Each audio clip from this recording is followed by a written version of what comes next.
Okay, right. It's a thing. I think it's the first unification fight in this country since Hay Macronelli, which I think was 2008. How does it feel to be involved with a fight of that nature? It's a fight that I've always wanted. Obviously, you first turn pro, you want to win a world title, and then obviously you got offered that unification fight, and you've got an IBF title dangled in front of your face now.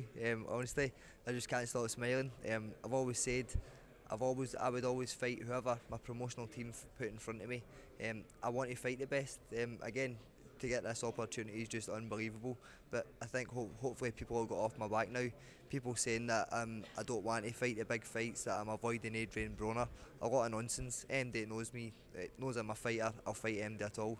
And obviously, when I was offered the Miguel Vasquez fight, I was like, take it, jumped at the chance. It's just one of the things I've always wanted to do. I mean, you just mentioned the Broner fight, and you have taken some stick for that. But if people go back to when you won the world title, when you're a massive underdog against Roman Martinez, surely that should show that you're not afraid of the big challenges. Did it hurt your feelings a bit though when you were taking all this stick about when people were saying, "Oh, he's ducking Broner" and that sort of thing? Sometimes when I go on and I look at what people are writing about me, or if you go into boxing forums, you can see what people are saying. And sometimes I have nearly took the bait and went on and set up an account and wanted to go on and obviously get them a mouthful. But again, that's just not me. MD knows me, knows that I'm not like that. I've always said that I want to fight the best. I'm a fighter. It's my job, and I've always said that. But again, I think obviously taking this fight on, which I've said I always wanted, I think these are the fights that are going to bring out the best in me. I mean, before this, there was the Liam Walsh fight, and then there was a Campo who was supposed to step in, and that all fell through. You must be far happier, if you're honest, with this level opponent like Vasquez than those. With all due respect to those guys, than those kind of fights. I can understand where people are coming from, but whenever I speak about it, I always say I don't get to pick and choose who I fight. I can say who I'd like to fight, but again, in boxing, that's not the way it works. I can only fight who's put in front of me, and I've always said that. And as you said, with Roman Martinez, Michael Katsidis, even Kevin Mitchell, I've always got my doubters. There's always people saying, "Oh, he doesn't belong at that level. He's going to get found out eventually," and I keep proving people wrong. I know when I'm up against it, that's when I'm going to perform at my best. And I think this is going to be another one of these cases. I think this is going to bring out the best in me.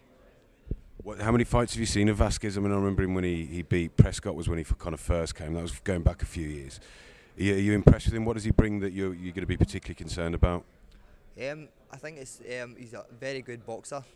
Style-wise, I think this could be a more difficult fight than Adrian Broner. With Adrian, what you see is what you get.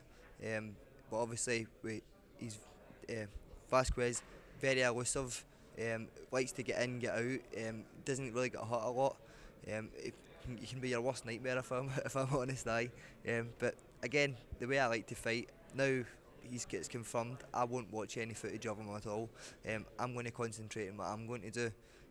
Same as always, I'm going to get everything in the gym. Billy, my trainer, he'll have got a few DVDs sent up already. He'll be sitting down, picking out what we should be working on. But I don't know what way I'm going to fight him until I'm in there. I'm good at just obviously getting in there and getting the job done on the night. Okay, one last question. Just go back, say, 3 years time, and before you fought Martinez, nobody expected you to win that fight. How has your life changed in those 3 years? In those 3 years, and now you find a unification fight. I think the only thing I notice some more is obviously you get noticed a lot more, especially where I'm from in Coatbridge. When you're out in Glasgow and that, you're always getting people come out wanting photos took and stuff signed and stuff like that. But me as a person, I've not changed at all. I've just remained the same. I'm still working, and I've still kept my part-time job. I work a Saturday morning. Again, it gives me something else to do apart from training all the time. It breaks up my week. A couple of my pals work there, and I got on well with everybody in there. And everybody that comes in, they're always like, "What are you doing still working here?" But again, it keeps you grounded, and that is the main thing. Have the takings gone up in that shop since you've become more famous? I think everybody that comes in, they buy a pair of boxing gloves to get signed, so they do. So I think they have. Brilliant. Thanks a lot, Ricky. I really appreciate it. No bother at all. Get involved with all the best boxing banter at our forum, and that's forum.boxingnewsonline.net.